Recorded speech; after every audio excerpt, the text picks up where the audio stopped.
Media के सभी साथी, सभी लोगों का इस प्रेस वार्ता में आप लोगों का स्वागत करते हैं। और जैसा माननीय वित्त मंत्री जी ने विस्तार पूर्वक जो है आप लोगों के समक्ष जो है बातें रखी हैं, मैं ये अपनी बात को आप लोगों के सामने हमेशा देश को दिशा दिखाने का काम किया है और हम लोगों की शुरू से ही मांग रही है माननीय मुख्यमंत्री जी की, हम सब लोगों की रही थी कि देश भर में जातीय जनगणना होनी चाहिए।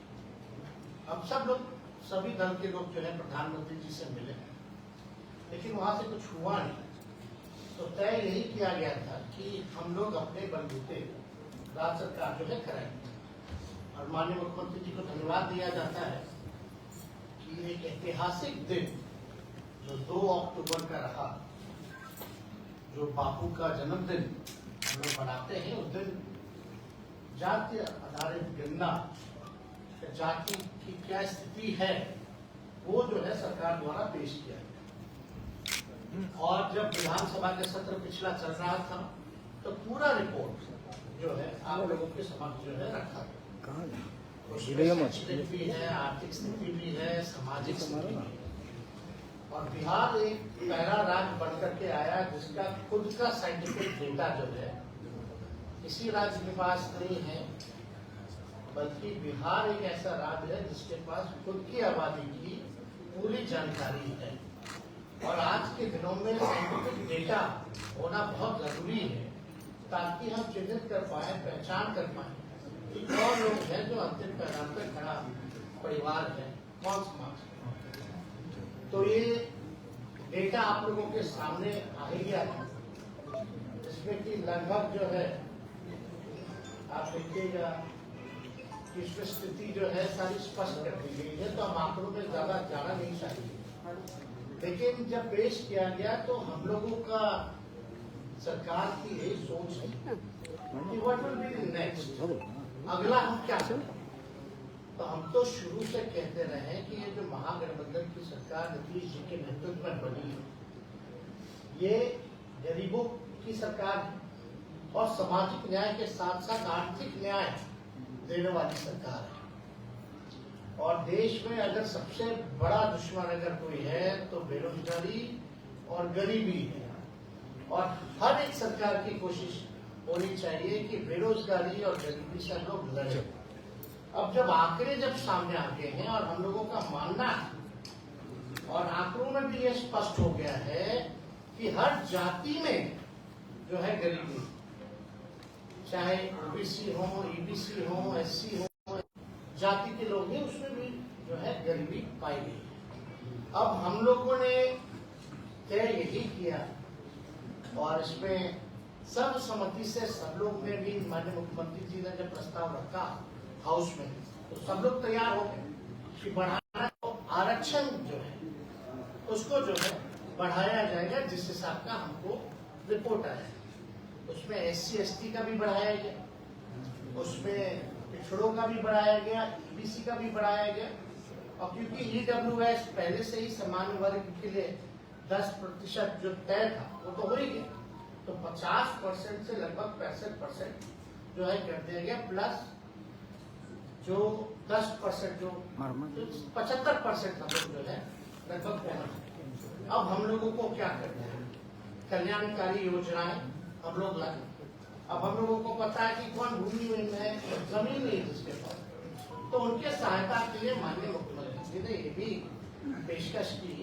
कि उनको भूमि खरीदने के लिए हम लोग जो है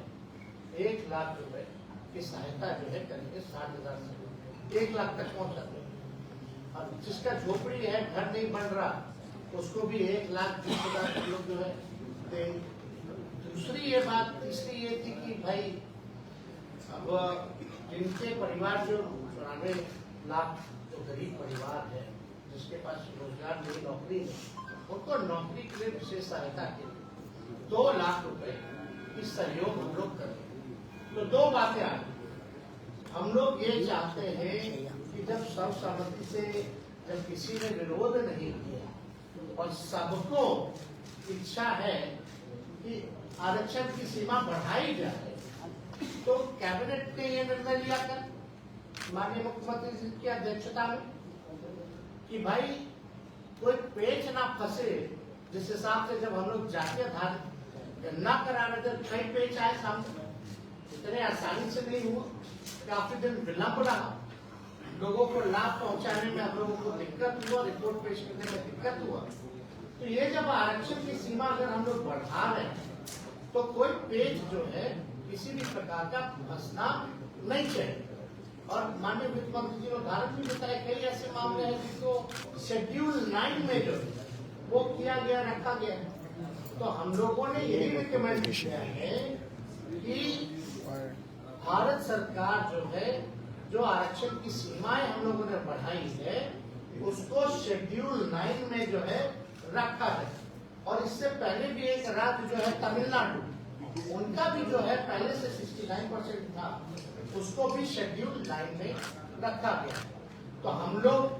तो यही अब इंतजार में है कि अविलंब भारत सरकार ना सोचे ना समझे, क्योंकि आपके दल के सभी लोगों ने यहाँ सहमति जताई है और आपके दल के लोगों का तो कहना है कि और भी बढ़ा दे सरकार, तो उसमें भी साथ देंगे। तो कम से कम बिना सोचे और विलंब जो है इसको शेड्यूल 9 में रखा जाए। और दूसरी बात, जहाँ 2.5 लाख करोड़, जैसे वित्त मंत्री जी ने हम लोगों ने बताया, भूमिहीन को भूमि देना, गरीबों का घर बनवाना, लोगों के रोजगार में मदद करना, तो लगभग 2.5 लाख करोड़ का जो अतिरिक्त हम लोगों पर भार है वो किया। हालांकि मुख्यमंत्री जी ने स्पष्ट ये विधानसभा में कर दिया कि 5 साल तो लगेगा, लेकिन अगर भारत सरकार अगर विशेष मदद करते, विशेष राज्य का दर्जा देते, तो ये काम जो है 2 साल 2.5 साल में हम लोग जो है कर लेंगे, ताकि बिहार जो है गरीबी से मुक्त हो सके और अपने बिहार के लोगों के पास रोजगार हो, अपना मकान हो, अपना जमीन हो, ये हो सकेगा। और इसमें तो हम लोग सबको साथ लेकर के चल, हम लोगों ने किसी के साथ भेदभाव नहीं किया है, चाहे अपर कास्ट के हो, बैकवर्ड हो, ईबीसी हो, scheduled caste, scheduled tribe, minority के लोग, सब लोगों को साथ हम लोग लेकर के चल रहे हैं। और हम लोगों को सब लोगों के लिए काम करना है। जो back bencher of the society, जो गरीब परिवार है, उनको मुख्य धारा में हम लोगों को लाने का यही लक्ष्य है। तो इसलिए कल एक ऐतिहासिक हम लोगों ने निर्णय लिया कि भारत सरकार को हम लोगों ने रिकमेंड किया है कि भाई 2 चीजों का, एक तो शेड्यूल 9 में आरक्षण जो बढ़ाया गया उसको डाल दीजिए, और दूसरा बिहार को तो कई बार वादा भी किया गया, वो जहाँ तक याद है कि प्रधानमंत्री जी ने भी चुनाव के दौरान, उससे पहले भी कई बार कहा है कि बिहार को जो है विशेष राज्य का दर्जा वो दिलाएंगे। तो हम लोगों की यही अपेक्षा है, उम्मीद है कि प्रधानमंत्री जी और भारत सरकार जो है अब विलंब जो है इस चीज को शेड्यूल 9 में डालेगी और विशेष राज्य के दर्जा वो देंगे नहीं देंगे, वो अपने कम से कम ओपिनियन जो है, अपनी राय को लोगों के सामने रखना चाहिए। नहीं होगा तो बिहार सरकार जो करती है अपने बलबूते, अपने खुद के खर्च पर, वो हम लोग करते रहे। तो ये इसलिए जो है आप लोगों को यहाँ बुलाया गया और सूचित किया गया कि भाई ये चीजें जो है, क्योंकि आप सब लोग को भी फायदा, आप लोगों के जान पहचान वालों को भी फायदा है, सब लोग आप लोग बिहार के लोग हैं, और बिहार को अगर विशेष राज्य का दर्जा मिलेगा तो इससे बड़ी बात क्या हो सकती। तो हम अपनी बात को यही विराम देते हैं और माननीय ऊर्जा मंत्री जी से आवेदन है कि अपनी बात को आप लोग ऊर्जा मंत्री जी से पहले सवाल है कि ये मानकर चला जाए नरेंद्र मोदी जी पहले बात हम